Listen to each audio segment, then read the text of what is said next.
Cemetery Gates podcast featuring Xander Kane and Android Virus.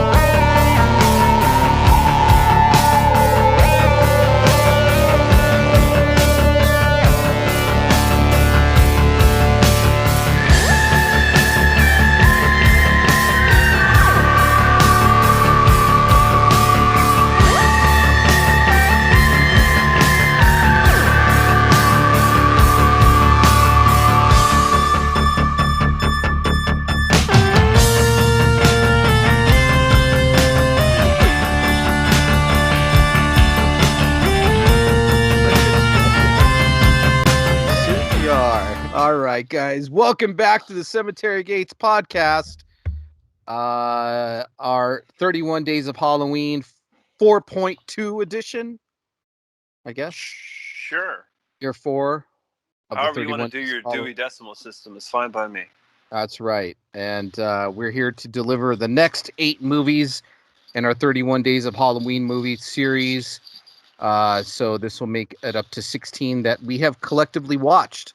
And welcoming back to the show is Miss Mona the Magpie. How are you, ma'am? Hi.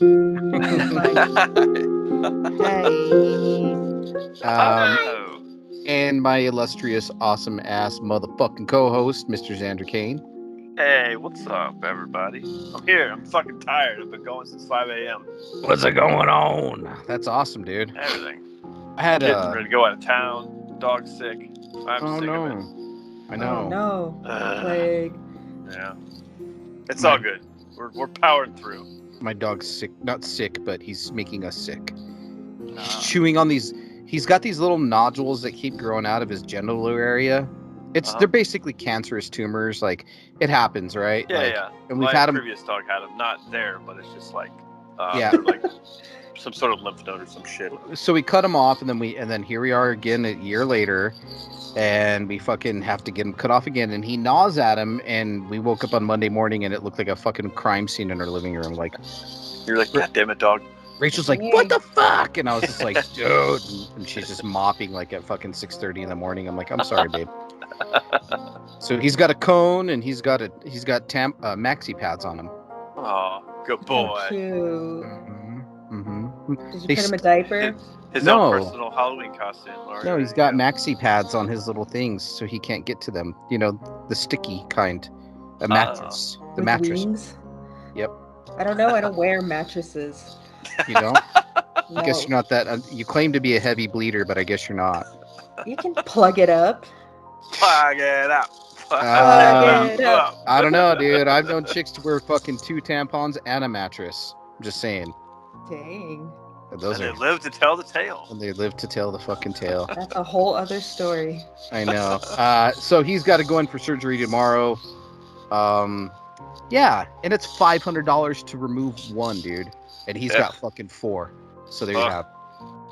Plus the fucking $200 a suture or some shit like that. This dude's, Yeah. it's like gonna be like 3 G's, dude. It fucking pisses me off. Fucking Like, dog. damn it, dog. Your poor genetics. Yeah. Fucking bastard. All right, guys, let's get started on the show. We got a lot to get through here, or our next 8 films. I have no idea what order we're going in, so I will dictate that. you do that. Because you two seem to be going out of order. Yeah, but well, which I'm is watching fine. a bunch of shit. What? So Is it killing you? Your OCD? No, it's I not. love it. Well, I'm significantly further ahead than you two, I believe. So No, it's not killing me. Yes.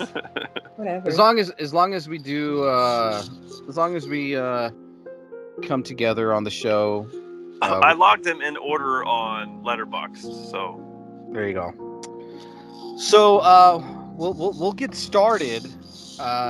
This last episode, we started off with 2 of Miss Mona's picks, which were her Witchfinder General and Bell Book Candle, and this show we're gonna get started with my 2 picks, and the first one is going to be a nice little ditty from 1998. yeah, full moon feature. Yes, and Which it was I had never.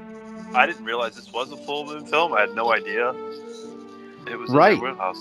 right. And yes, Letterboxd rates it at a 2.8 out of 5. The Werewolf Reborn, folks. It's a PG, actually 1988 horror film, which clocks in at about 45 minutes. Yeah, it's pretty darn short.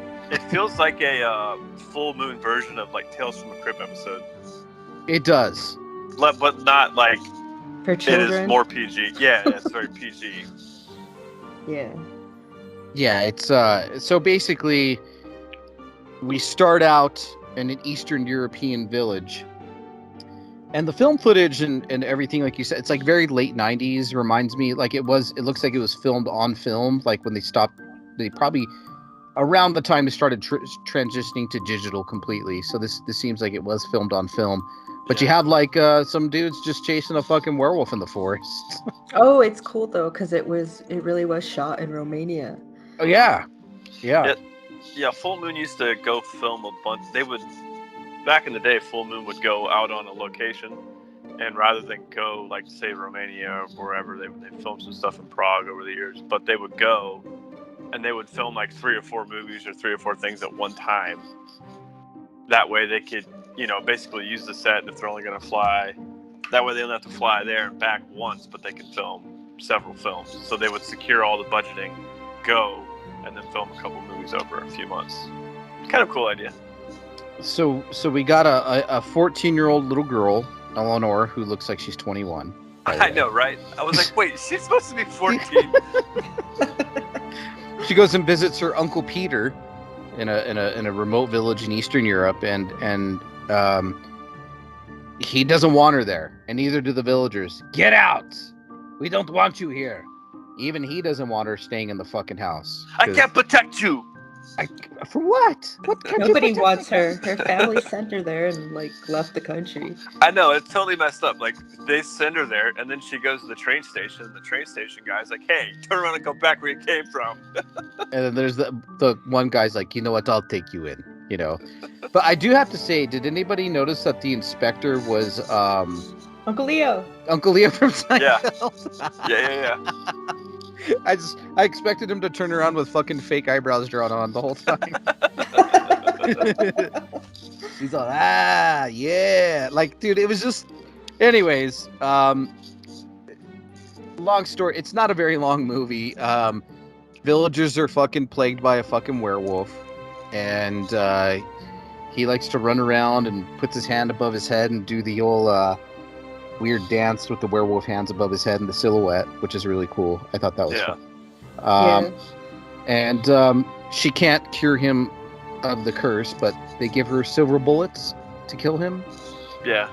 And because doesn't it have to be done by the hand of somebody that like loves you them? Or, yeah. So it has to be family or some shit, some sort of weird lore. And you get a pretty good, so Uncle Peter's very crotchety, mid 30 uncle, but it's kind of weird because she cares for him, but I don't know if it gave off incestuous vibes. What do you think, Mona? No, I didn't get that vibe. Did I miss something? I didn't get that vibe either. Movie? Yeah, I didn't get that vibe at all. So I don't know. Someone's it was just a sickie. No, it wasn't like that. Not incestuous. I felt like she should have been his lover instead of the niece. You know what I mean? That's what I guess what I'm getting at. The niece didn't really fit. But anyway, she loved him either way. And he gets locked up and says, "Hey, don't let me out of the jail, eh?" And so he's Italian now. Yeah, he's. Or how do we do a Romanian accent? I don't know. I don't know. But he turns into a werewolf in the jail, and the creature effects, Full Moon, pretty good. I will give him that. Yeah, for sure. I will give him that. That's their forte. And at that time, yes. Yes, his transformation was decent, and I'm trying not to get this one and the next one mixed up. But there wasn't a whole lot of CGI in this. I don't believe. I believe it was all practical. I don't think there's any. Yeah, it's all practical. It was all practical. He changes. Good. Yeah, he changes into the wolf, and she's like, "Hey, it's me. Remember me?" She's like, "Please don't, Uncle Peter." Blah blah blah blah blah. And she has to down him like you would any rabid dog with a silver bullet. And then you have the villager, young 14-year-old, which she kind of has a flirty relationship with, but he's 14 for real, and she looks like she's 21, so it was kind of weird. But Goodbye, and booze. and the aunt, what was it? Oh, I don't remember. She was like a gypsy type of woman. Oh yeah, she was Was that his aunt? I Midian thought or she was something. just a Grandma gypsy in the or woods. Yeah, and she was just like, well, that was his wife. That's what Romanian women look like when they pass 40. So they were young, but Oh, and did you notice that the howling in it was the same howling, like in The Howling? yeah, They used the same one. yeah, they did. They bit off of that. But yeah, she ends up killing Uncle Peter out for love, and she kind of just sitting alone in Romania, like, where the fuck do I do now? And then the guy kind of shows up and he's like, you did a good job. Yes, she did a good job. The end. Really. That was it. Yeah, very Yeah. short, sweet. Yeah, very short, sweet, full moon movie. Didn't expect a lot out of this. I was impressed by the creature effects. The acting was hilarious. I almost felt like I was watching like a Highlander type of episode. Like, it was just very, again, Romanian, Eastern European, filmed on film. It kind of gave me a weird X-Files-ish type of vibe, but not. I kind of enjoyed it. I'm not going to give it like huge rating. I'm going to probably go 2.5 out of 5 because I knew what I was getting into, and for what it was okay. I don't know. It was fun. It was silly. Acting was shitty. It was PG. But what did you give it, Xander? I actually like this one a lot. Like you said, it's silly and there's really nothing fancy about it, but it gives off these great, like, old school, like, Universal monster vibes with the castle and everything. And it just has that kind of, the silliness comes from, like, full moon. So it to me, it felt like it was a full moon Universal horror, like, co-production almost. And I love that final chase scene through the house with Peter. Yeah. I thought that that was whole sequence was so good, and it being so short and just like I don't know, I feel like it wasn't long enough for me to hate it at all. So I actually gave this thing a 3.5. I really liked it for a 45-minute little mindless, nice little werewolf. It was entertaining as shit for me. So definitely some nostalgia vibes though, for sure. I miss this old school like full moon stuff because what they put out now is pure trash. Yeah. They don't make anything worth watching now. Yeah, it wasn't too bad. What about you, Mona? I'm gonna give it a 4. 'Cause Yeah. I agree with Xander 100%, and it like something I could have watched with my son when he was little. Yeah. And I like the scene when the villagers are all going after the werewolf, and he like jumps out on the side of the screen. Yeah, I it thought like that was almost. pretty cool. Yeah, it feels like a callback to like Frankenstein and Universal Monsters almost, where all the villagers Yeah. come rushing. That's why I like got those vibes. So it made it so nostalgic. So I'm glad you picked up on that too. Yep. And you liked it. Yeah, I thought it was fun. I'm glad you guys gave it a high rating. I really am. I mean, I expected it to be pure and utter shit. A werewolf film from Full Moon that I had never heard of. I was like, oh god, this can't be good. And then I saw the runtime and I was like, Jesus Christ, what have you picked here? Oh, I know. I thought so too. But And that wasn't on purpose. I think the first year we did this, or the second year we did this, Mona, I decided to go like decades. Like, so I started like with the 1920s and 30s and moved all the way up. And fucking Xander's like, you're a fucking cheater. And I was like, why, dude? He goes, all those movies are like fucking 45 minutes long. and I watched it like 2.5-hour international films or some shit. Yeah, and I was Great. like, fuck. I was going through them, flying through them fast. So if you ever want to do that again, Mona, you can fucking pick some shit from the 20s and 30s. That shit's fucking short. So, all right, off to our next film, which sadly wasn't 45 minutes. Was 2009's Wolfsbane. That's right, guys. Wolfsbane premiered on Sci-Fi's 31 Nights of Halloween in 2009, by the way. I would probably agree that that's exactly where it came from. Yes, and this movie starring Jeremy London, who we all know so well, Where did his career go wrong? Why Was- is he in these movies? What happened? I think he's currently in rehab right now. Again, Oh. yeah, I think he parties too much on the set and is undependable, from Both what I of hear. them? Are there two Yeah. of them? Yeah, They're there's twins. Jason and Jeremy, right? Yeah. Yeah. He's I best. noticed he was like really sweaty throughout the movie, and no one Yeah. else was. So Yeah. He's just like a total sleaze, like real estate guy. Yeah. His They're like- personal life. They're like, hey man, you don't actually have to do coke in the bathroom for this role. He's like, nah, I want to play the part. Well, he was a cast member on Dr. Drew's Celebrity Rehab. Yeah. Yeah, and you know, something's a little off with him, but yeah, and it stars another actress who, man, same thing as Lilith, Yancey Butler. And I don't know if you guys remember Yancey Butler, but she was a hottie back in the 90s, and man, you could tell the coke and the booze really aged her as well. But she was Witchblade from the short-lived Witchblade TV series. That was a sci-fi show, right? Yeah, and I don't know if everybody read the Witchblade comics, but yeah, I do know the Witchblade comics very well. I she do was. not. Oh, I will have to let you borrow them. They're good. Yes. They're cool. But yeah, so Wolfsbane and Mark Dacascos, who is a kung fu champion and has been in like Only everything. the strong. John Wick Chapter 3. He was in 3? He was the bald dude that he fought at the end, the master. Oh fuck. He also played the Crow Stairway to Heaven TV show. Oh, Oh yeah. lord. All right, man. So this movie, it's about Griff First. Oh no, it's directed by Griff First. I was like, what? Yeah. Jeremy London. His name is Wink Wink Russell Bain. Mhm. Yeah, a ruthless businessman.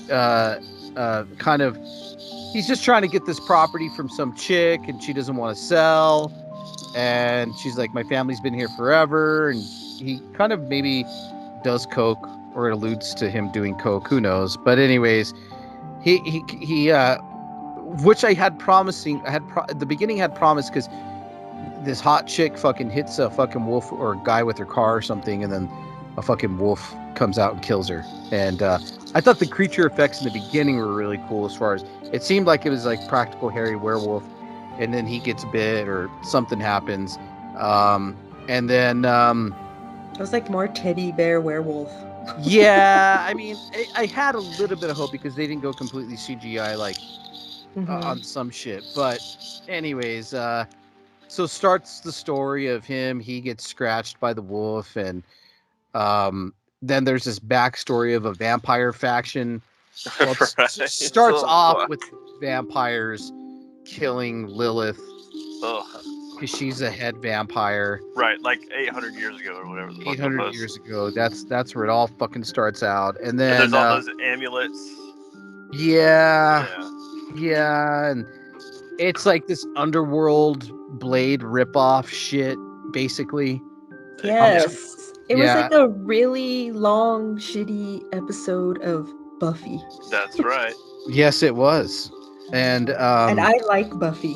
I love you? Buffy, but that's exactly what it felt like. I've never seen an episode.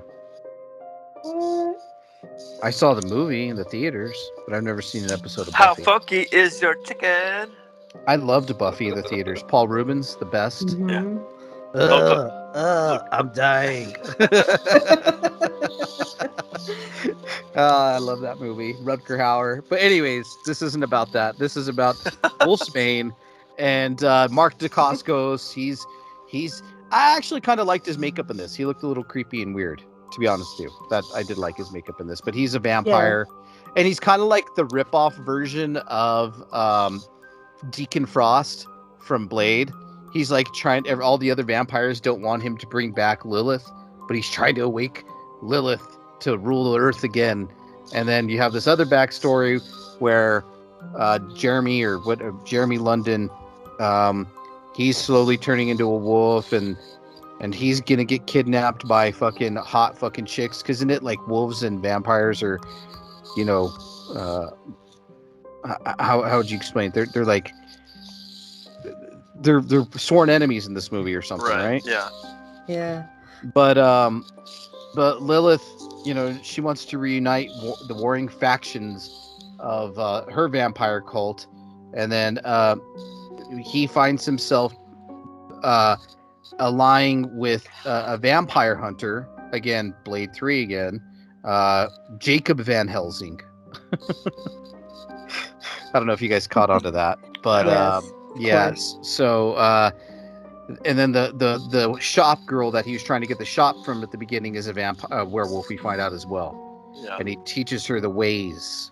He teaches her the ways and says you can't eat wolfsbane or you'll die. You can get shot by a silver bullet, it won't kill you, but it'll hurt. And they basically just fucking go to war, and it's fucking lame. And it's not lame. It's fucking slow, and it's sci-fi and it's bad for even a sci-fi movie, dude. And it's just like the acting is bad, and it's such a wannabe like Blade, and even the shots, like they speed up cars really fast as the sun's going down. Yeah. You know what I mean? And the then bad editing dub. Yes. It wasn't even the dialogue. You're like, that's not what they were saying. I know, and I fucking hate that. Like, I hate when they're like, when you see somebody, like, when they're having a conversation with somebody and you have that back shot of their side jaw and they're supposed to be talking, but their mouth isn't moving, and you can tell their mouth isn't moving. Yeah. It was just, like, done post-production. That's like every fucking shot in this movie. I was thinking maybe, I don't know, maybe it would have been better if it was animated, but I don't know. It was so awful. Quite possibly. But yeah, I mean, basically they need to reunite. They need to get these ambulance.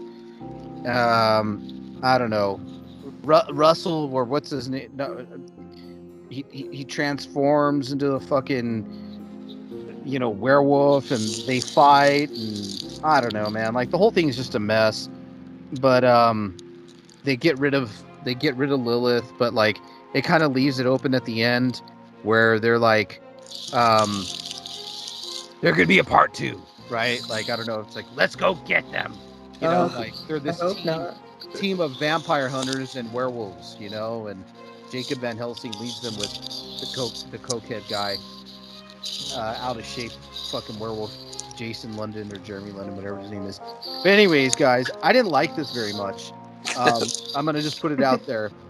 I'm sorry for picking it, but I'm not. Because, at the same time, like, this is a werewolf movie I've never seen. I just saw the cover and I was like, hey, fuck it, we'll watch it. But it got a 1 star out of me. I won a star. Yeah, I mean, yeah, 1. 1. Yeah, 1 here, but I'm glad it's like over with and out of my life. Yes, it was a hard. I may have drifted off during it. It's so slow. Yes. It's so slow. Yes. And boring. Like, I had hope with the shopkeeper lady. I thought her character was going to develop into something much cooler, but it doesn't really. Yes. So that was disappointing. So, up next, we're going to go into Xander's pick. Whoa. Okay. Well, I'm going to get you prepped. I'm gonna fucking get you prepped, and I'm going to allow you to pull it up. It's going to be 1982's Superstition. Yeah. Yay! Wait, that's not my Xander's pick. movie, but yes, it was. Loved it. Or was it was it Mona's pick? Mona's was Superstition. Mine was Witch Story. You fucked. It was my accidental pick. Oh, this is where we got mixed up. It's okay. It's where we got mixed up. But we'll say this was Mona's pick. There you have it. So 1982's Superstition, Mona's pick, and I don't know. Talk about it, Mona. Let her rip. Well, you say it was about. I'm not prepared for that. I thought it was Xander's pick, or he claimed it. Oh, well, I'll let you pull it up. But a witch put to death in 1692 swears vengeance on her persecutors and returns to the present day to punish the descendants. And descendants. Boy, do they punch the descendants.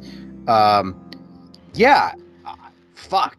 Yeah, it's 1982, but like it's a slasher movie, but like a ghost movie, but like a witch movie, and it's pretty much a haunted house by a spirit of a dead witch. Um, and she's killed a lot of people in the last 300 years, but she's targeting a family um, of an alcoholic preacher who's moved there, and his kids and their daughters, and a weirdo who's attached to the lake for some reason. Yeah. Yeah, he was a weirdo. Yeah, and then so the beginning was really cool because it like there's like a couple making out in the car by the house and the property, and then like they get scared by a couple of dudes, and they're like, "Ah, we got him!" And they're hiding in the old scary house. Yeah. But then he's like, "Hey, bro, where are you? Where are you?" And the dude got decapitated, which was a really fucking cool scene. That was Had cool. his head in the And microwave. his head was in the microwave, and it fucking exploded. As soon as that happened, I was all in. All Like, for that. Yeah. I loved it. It had good I- kills. The window scene, it was funny. Yeah, The so the- saw blade murder with the priest. yeah, Dude. the runaway saw blade. So the house is haunted. The house is cursed by a witch, and the buddy whose head blew up in the microwave, the pranksters, he tries to jump out the window, but the window fucking cuts him in half, and his body, other half, fall. It's violent, dude. That was a fucking violent ass scene. Half of his body falls out the front window, the other half of his body's in the house, and they show it. They don't cut away. That was a good gag there on that one. And yeah, so I don't know, like the house is just haunted, and the preacher's got like two daughters, or the drunk, and he's got a son who's the little shit from Happy Birthday to Me. Remember him? That little Yeah. fucker. I was okay Oh, to and see. just one of the guys. Yeah, I was okay to see him die in this movie. You still need to see Bloody Birthday, Mona. That's you will hate that kid. But yeah, so like I just don't understand why this weird homeless dude was attached to the grounds. Yeah. They never really did that. But yeah, so the house is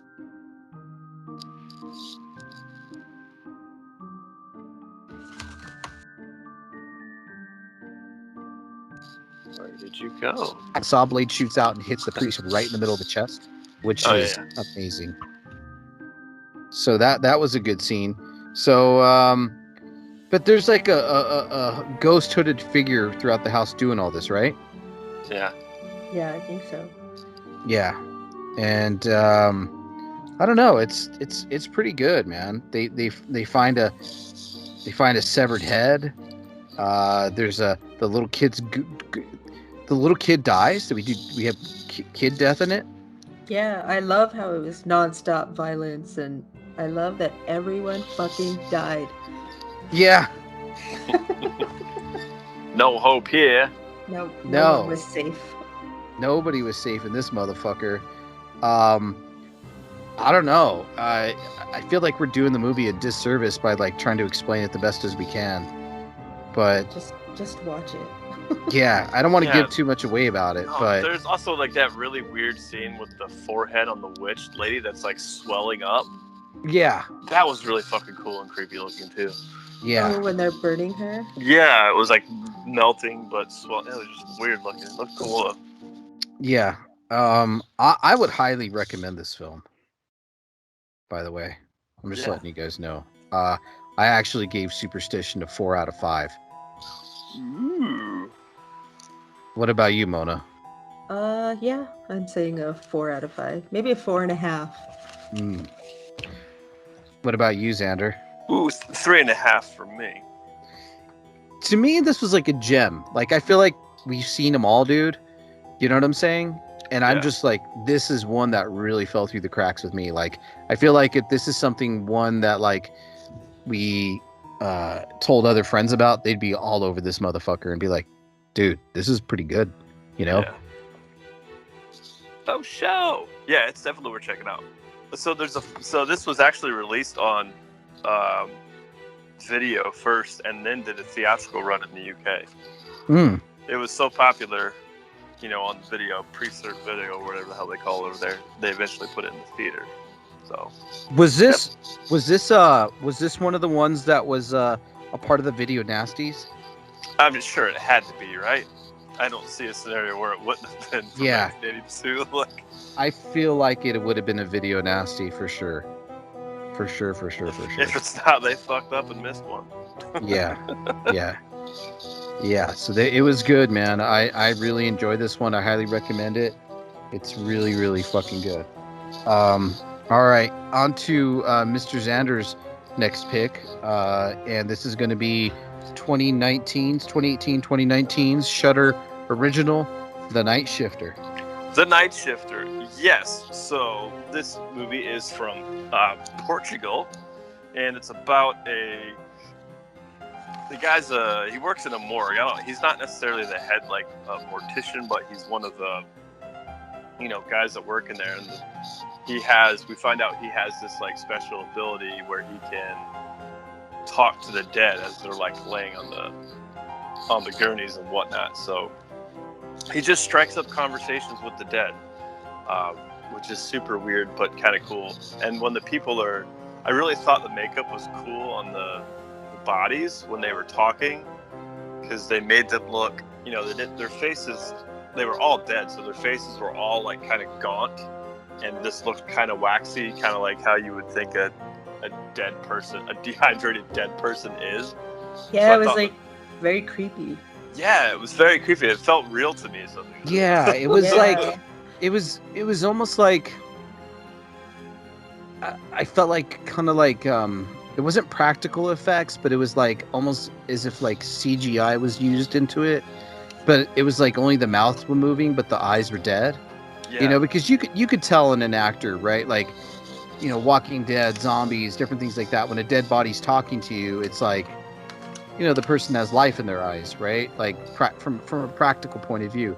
But what I felt like they did was like maybe they took a still of the person's face and then somehow put it over their original face and paused the eyes, paused everything from the nose up, and then just allowed the mouth to move. Do you know what I mean? Yeah. No, I think the eyes moved around. Did they? The eyeballs. But like they definitely did for the wife. But everything else was dead, though. You know what I mean? Nothing else was moving. I don't know. Yeah. The way they did it was cool, just like you said. Yeah.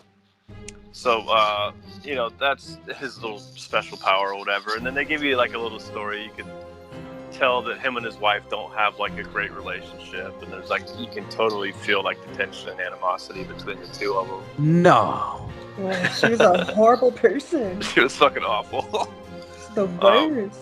So yeah, and he winds up back at work the next day after you get like the story of you're like, okay, he's not in a good place at home with his wife. I mean, you can tell he loves his kids, but like him and his wife are not doing well. And he's sewing up this dead guy at work, and he finds out this guy is a local gangbanger, and this guy tells him, about him and his brother killing their dad, and basically these dead people are telling him their secrets, right? Because no one else to know. So this gangbanger is telling him all this stuff, and that's kind of the end of that. You don't really think much of it, and then the next guy he starts sewing up is like this. I guess this guy, it wasn't really clear how he knew the guy, but it was some guy that he fucking hated and was kind of like a jokester, just shitty dude that like almost like he was a former bully of his or something. And he winds up like just trying to like, irritate. He's like, oh yeah, your wife's she's cheating on you. And he's like, what? What do you mean she's cheating on me? And he's like, yeah, she's fucking the baker guy down the road, which is the place where he goes and gets his booze every day. So he knows the guy. He's like, what does it feel like to be a cuckold? Yeah.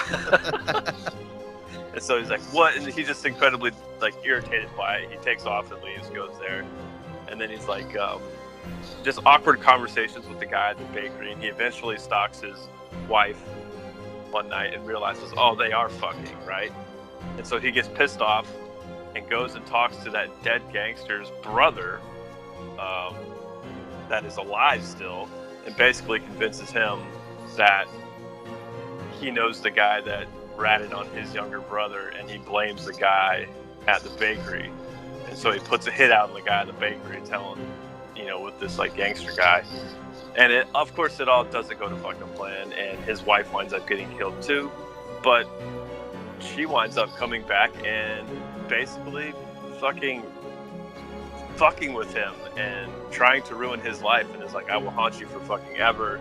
And then she fucking gets like batshit crazy. Like, I'll kill the fucking kids. I'll kill them. I don't give a shit. So she's like putting the children in danger, trying to kill them just to make him feel miserable.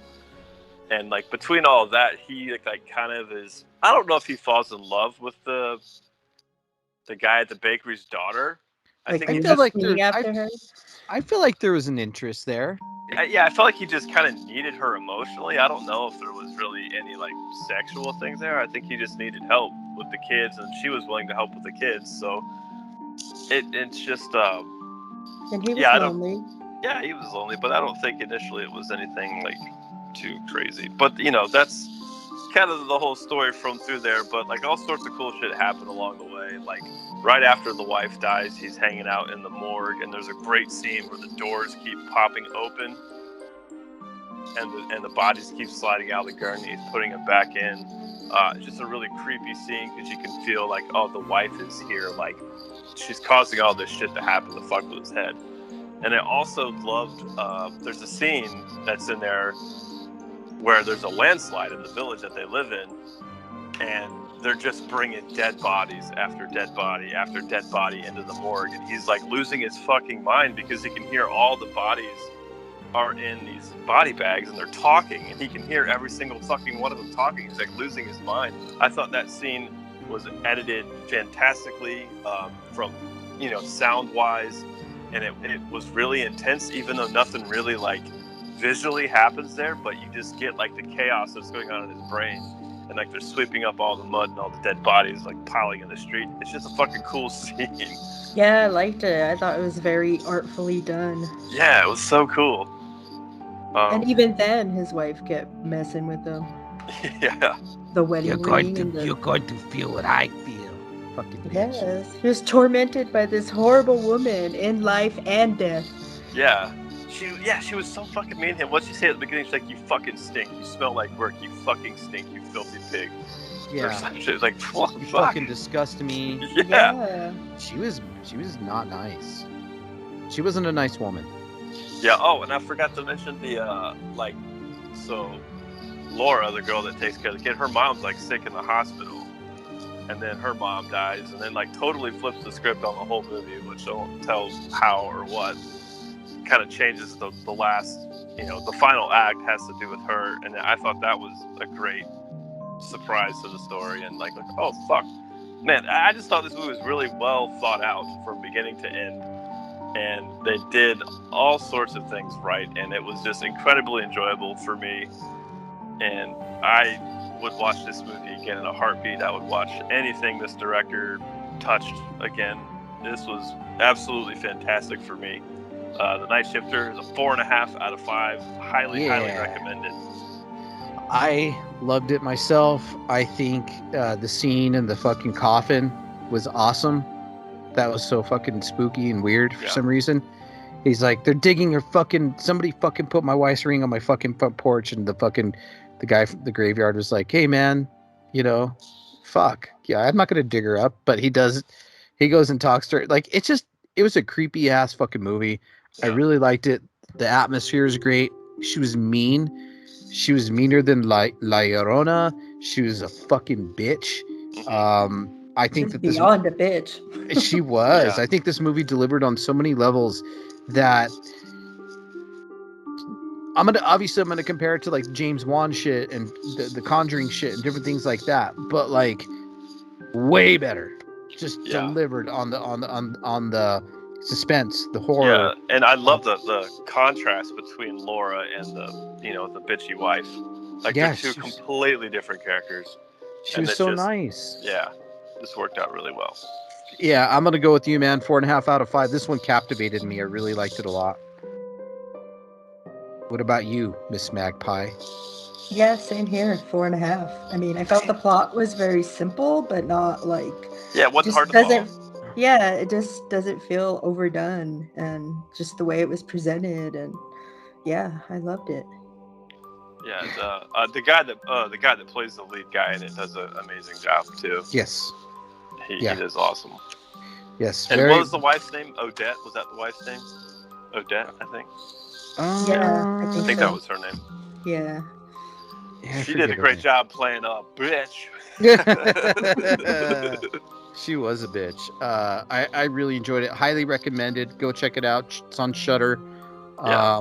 Portuguese. So it's good to read this one, guys. Don't try not to get it dubbed if you can. Watch the original version. It's just it's so much better. So much better for the original version. All right. Up next, movie number 13. This was Mona's pick, I believe, which is 1989's Headhunter. Or 88, was it? Is it 88, Somewhere. 89? Yeah, I think it's 88, but either way. Close enough. Close enough. Yeah. So, yeah, this is a 1989 movie, and it stars Kay Lenz, who's just a genre fucking.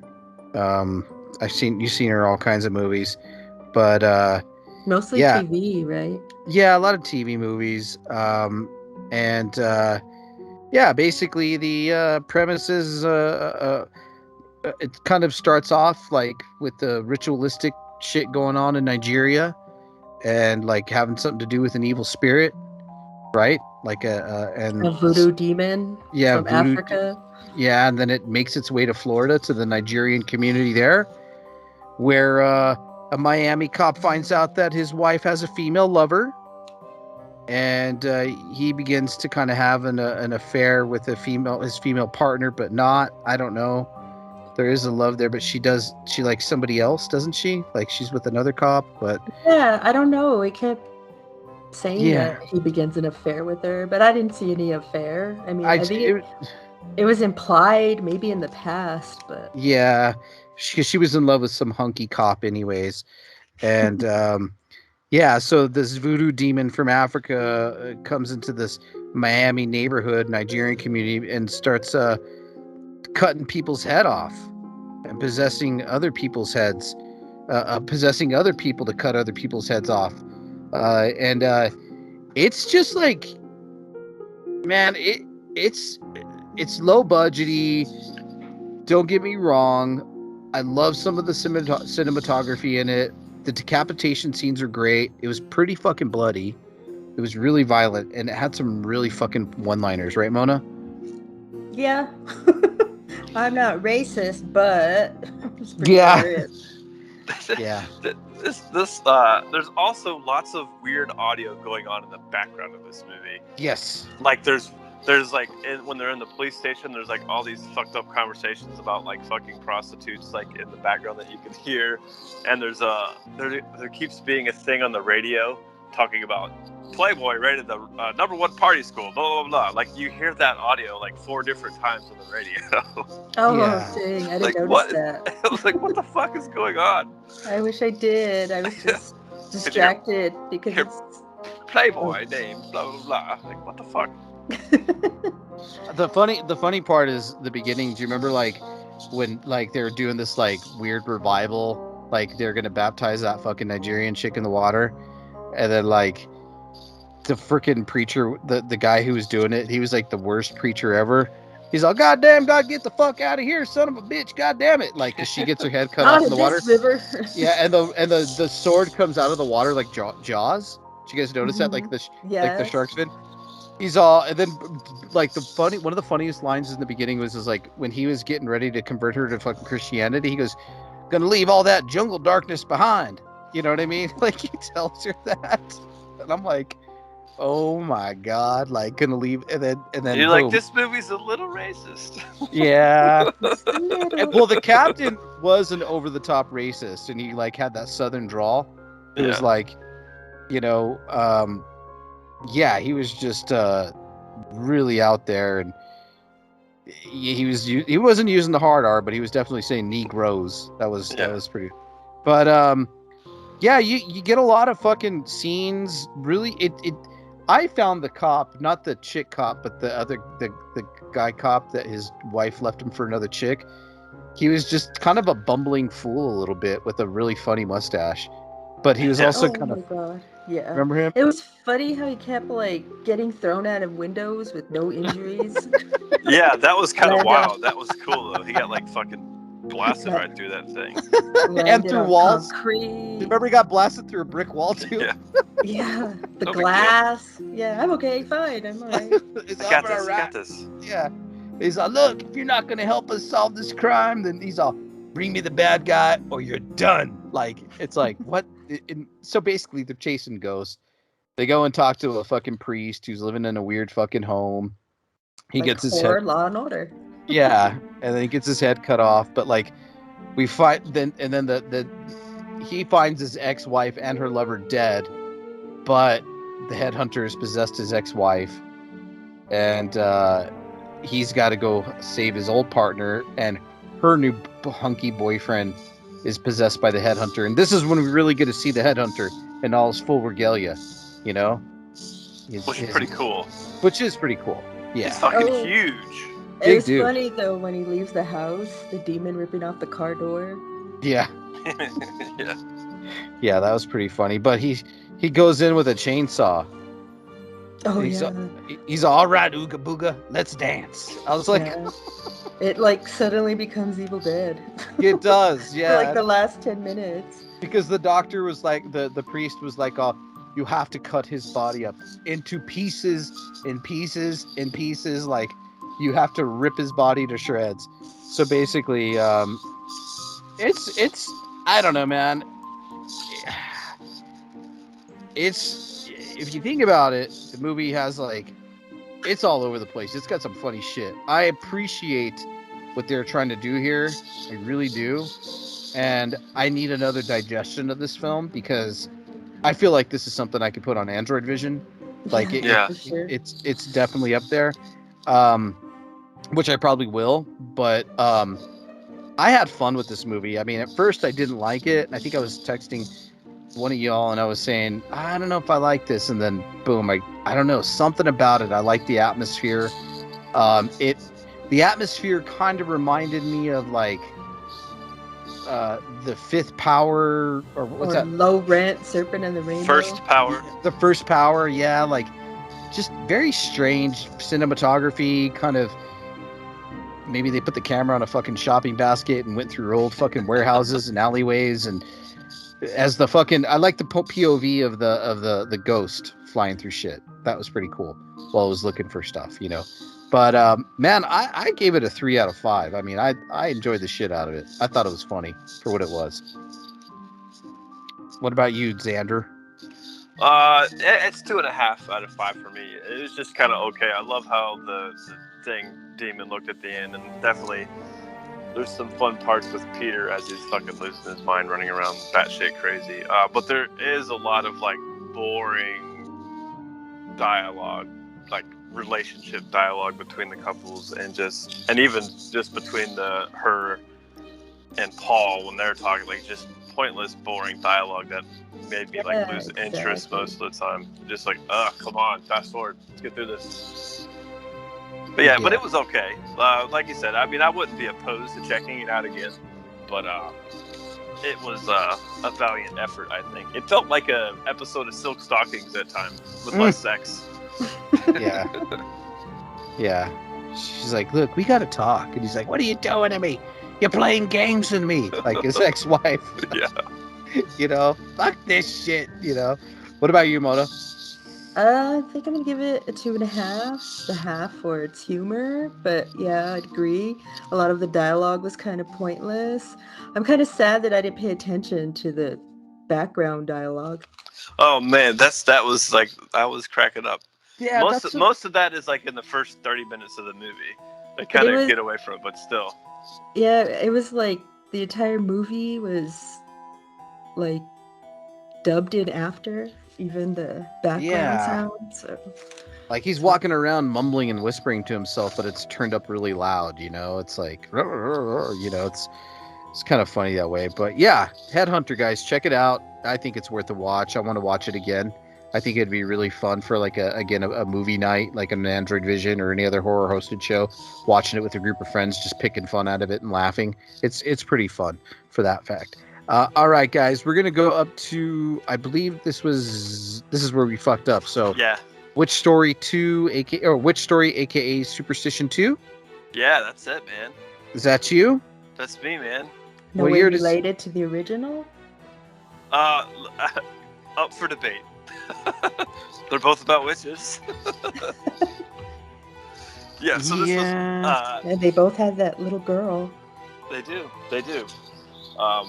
Yeah, so this is also known as like Striga too, or whatever, but more commonly Witch Story, because I think it's referred to that because it doesn't really have much to do with superstition. However, it does start off at the very beginning with a young child and a mother, and it's just like la-di-da, happy family. And yet again, the mother's accused of being a witch, and they fucking kill her. And I don't know, they say, and it dies, and the daughter watches the mother die as the townspeople are killing her mother, and then it flashes forward, like, I don't know how many ever 100 years it said, I can't remember what it was.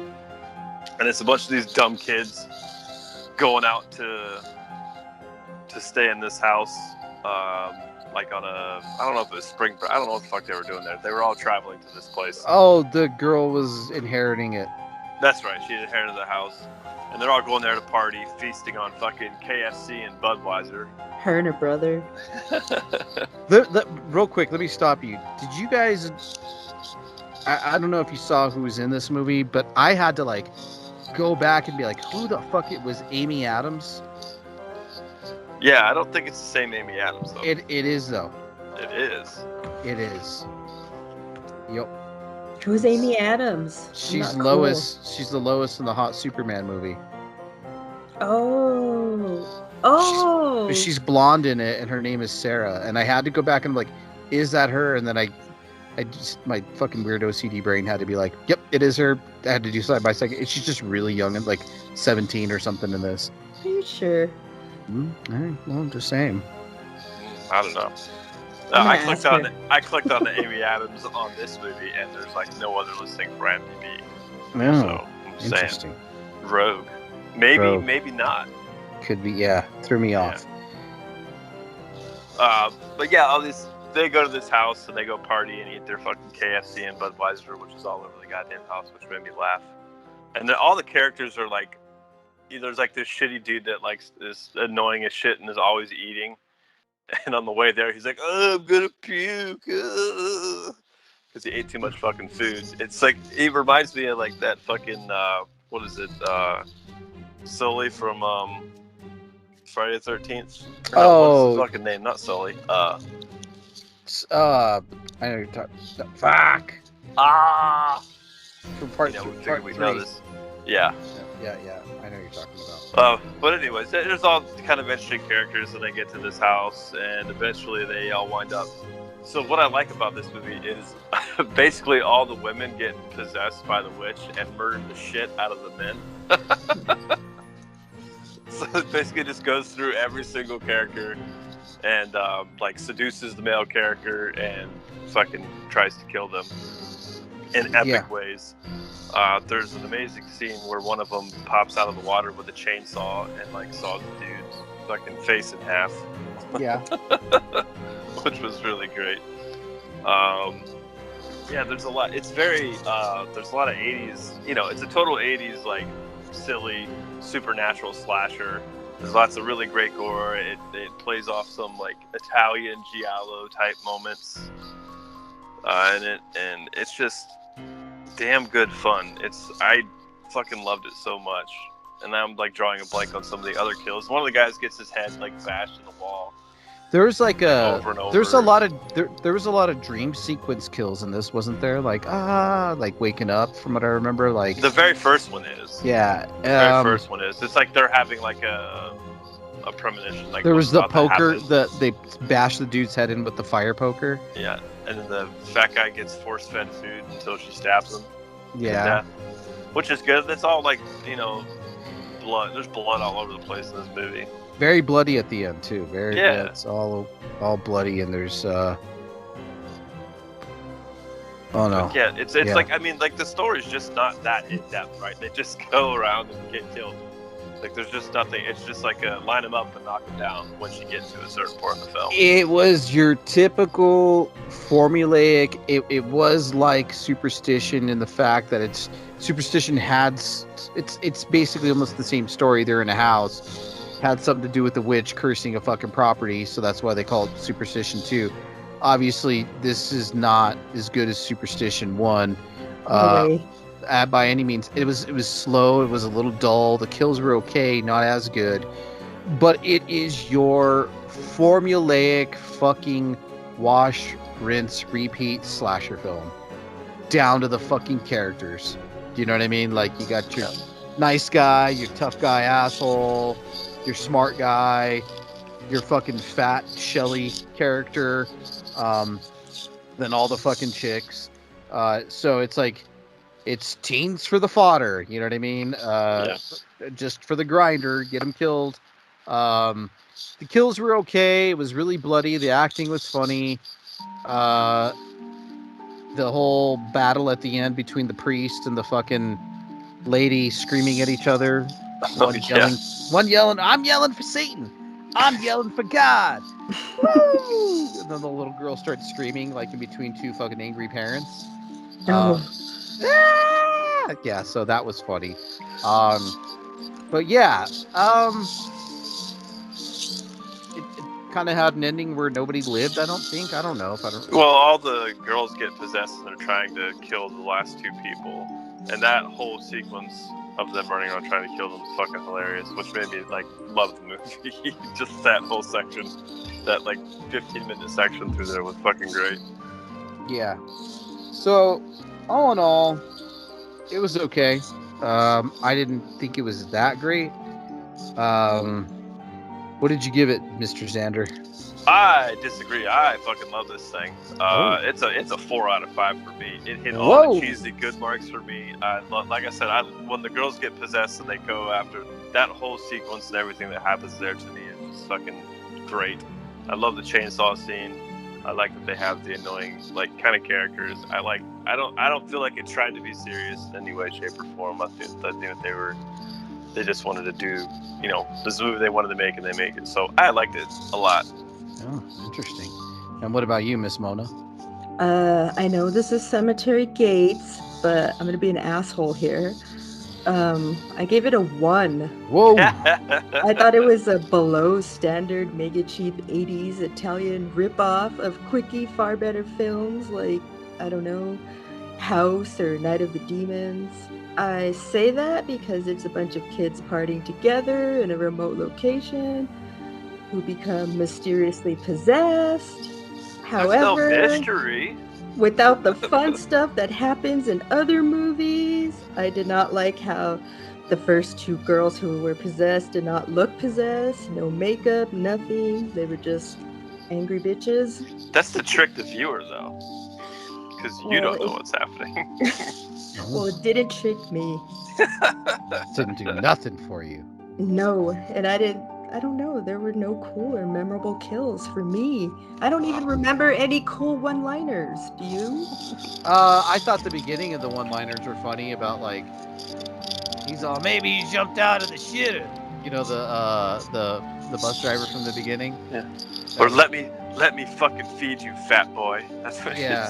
I thought there were some funny one-liners, but I'm gonna come in between both of you, and I'm gonna come in at a 2.5. So that'll be my rating for it. It was okay, wasn't memorable, but I think it would be a good. I think it would be a good double feature with Superstition 1, which is great. I think that a lesser known duo of movies that I have found out on this month, which is why we do this shit. I loved it. All right, next was my pick, and we're gonna go into a little bit later on, and 2009 Yui Bowles, Blood Rain 3. The Third Reich. I believe it's 2009. Yes. 2011. My bad. I think it's a little later. Yeah, so we get it's directed by Yui Boll, the famous Yui Boll, and it's returning Natasha Mouthel as Blood Rain, and Originally played by Christina Loken in the first one. Right. But she was this girl was Blood Rain 2 and Blood Rain 3.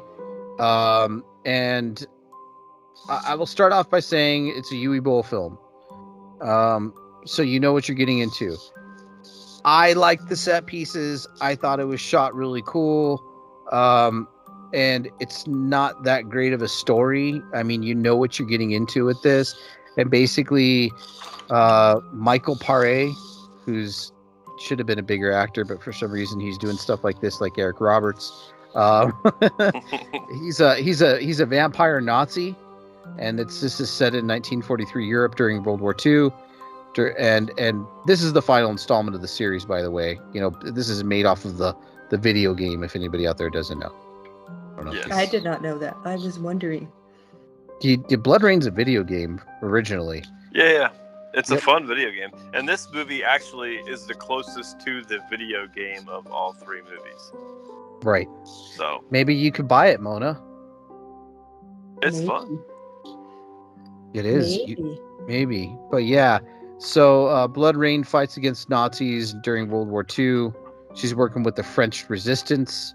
And they basically want to inject Adolf with Blood Rain's blood to transform him to a powerful vampire so he can, maintain morality. And that's kind of where it goes back and forth with this. She kind of has a team of people that helps her. It's just kind of a cat and mouse game, a lot of talking. It's not that great. It's kind of bland. It's kind of dull. The story is. It's kind of generic. Yeah. It's not that. Again, it's not that great. But it's like an espionage World War II movie with vampires, and I would have to say the best thing. Clint Howard's in it, by the way. He was fucking awful in it. Yeah. Dr. Wolfgang Mengele. He was awful, but he was like the best part. This movie was so boring to me. I'd rather see Clint Howard than the busty silicone vampire lesbians. Oh, well, take Little that fun. back, lady, because Blood Rain is all natural. Her breasts, by the way. Are you sure? Yes, 100%. I looked it up because that was I a looked it up.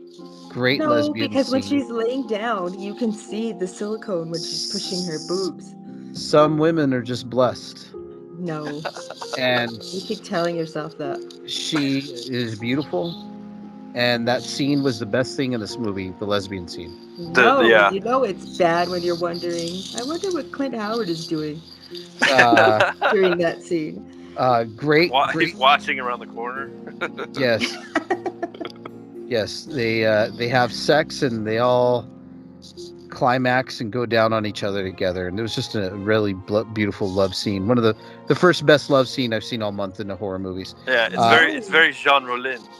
I'm sick of horny vampires. I'm sick of them. Vampires are monsters to me, like 30 Days of Nights or Salem's Lot. But yeah, so it all culminates at the end. She's fighting with the resistance. The commander drinks Blood Rain's blood. Mengler gets killed by the commander, and I don't know. They all win at the end, basically, and then they all jump out of a wagon to kill more Nazis at the end. And the last line is "Guten Tag, motherfuckers!" Pa pa pa pa, and it ends. Really, she said that. Of course it did. I had to rewind that. I was like, did she really say that? Did she really? It's And like she did. Yui Bull's version of trick or treat, motherfucker. Yeah, but she's like, "Guten Tag, motherfuckers!" And, about a 1 out of 5 on this one for me, guys. It's not great, but you know what? I had to see it. I had to, and I'm sorry. I kind of knew what I was getting. I'd be really surprised if it was. I wanted to have a surprise, but I didn't. Okay, so there you have it. Blood Rain, the Third Reich, 1 star out of 5 for me. What do you give this, Miss Magpie? I'm gonna give it half a 1. Whoa! I didn't like seeing the modern goth girl fighting 1940 Nazis. No. Oh, her outfit at the beginning. Yeah, and her hair. the red in it. No. This movie was so boring, it was giving me anxiety. I actually liked it a little more than you guys, but not by much. I actually gave it a 2, mainly because I appreciate the Jean Rollin naked vampire lady sexy time. And I thought the vamps actually looked pretty good in most cases. And there's some okay like fight sequences that do like mimic the game. So like there's some scenes where they're like running through and fighting through like the castles or whatever, which is very reminiscent of the game. So it pretty much gets it too because it's the, like I said earlier, it's the closest adaptation to the game as the other two. So like I was like, yeah, okay. So yeah, it's still not really all that great, but it's a barely a 2 for me, just barely. No, when Early. you're dead, all of you is white, not just your face. Yeah, there you go. That's a good point. So, yeah. So there you go. Blood Rain. Check it out if you want or not. It's on Amazon streaming. But yeah, up next, our last movie for the night, number 16 on the list, and we're halfway done through the month, ladies and gentlemen, is going to be Mr. Xander Kane's pick, The Laughing Dead. Yeah, so I had never ever heard of this movie until recently. And it's from 1990. It's a 90s horror gem. I love the synopsis for this. I know I usually don't read these, but the synopsis on this one makes me laugh because it's kind of funny. It says, zombies, demons, and a mad doctor await a busload of folks looking for a tour of Aztec ruins. Yeah. Can you hear this? I will edit it out if we have to, but can you hear this? Yelling? Wait. Jesus, man! I've seen stockbrokers. I've seen actors. I've seen politicians, but a priest is more than I can take. Yeah. That's great. Great. Yeah. This is your real father, Ivan. Come on, Mom. You told me my father was an astronaut. Right! Sorry. It's alright. Let's play that, dude. It's Kid alright. with the mouth. Oh, yeah. These fucking asshole motherfuckers. Anyways, go ahead. Yeah, so all these people are on this fucking bus headed down to check out some Aztec ruins, and you have, you know, all these like interesting characters. Like you have this couple that's like meditating all the time and doing weird shit, and are just kind of fucking awful and feel out of place the whole movie. Then there's a priest there who has lost his faith, and yada yada yada. A single mom and a kid, and you know they're all down there trying to figure out what's going on with these Aztec ruins. And there's a lot of the music to this is like a weird after-school special music is what the music sounds like to me. Yes. It feels like it's I don't know. It feels like it's like that optimistic like Sitcom music. yeah. It's so Sitcom like, theme music. right. I was so confused at the beginning. I was like, what am I about to watch?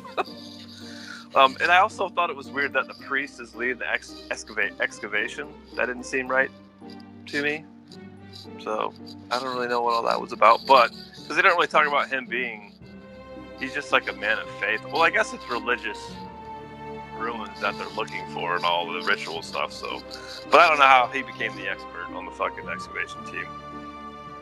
But they wound up finding a body all tied up in the middle of the road, like on the way to the site, and like they unwrap it and realize that it's part of some sort of ritual. And then there's a fucking scene with a full-grown mutated child that rips out of some girl's stomach in a dream.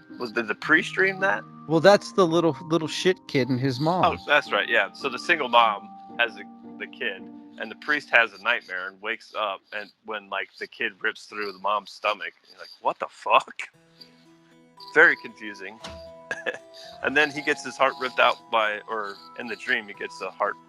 She rips the heart out of his chest and while he's beating, which is actually a really cool scene. That was a really good effect with a kid popping out and then ripping the heart out of the stomach. Oh yeah, that was funny. I remember that now. Yeah. That was what the fuck. Yeah. And so, like, the closer they get to these, like, ruins and these rituals, like, weird shit starts kind of happening to everybody.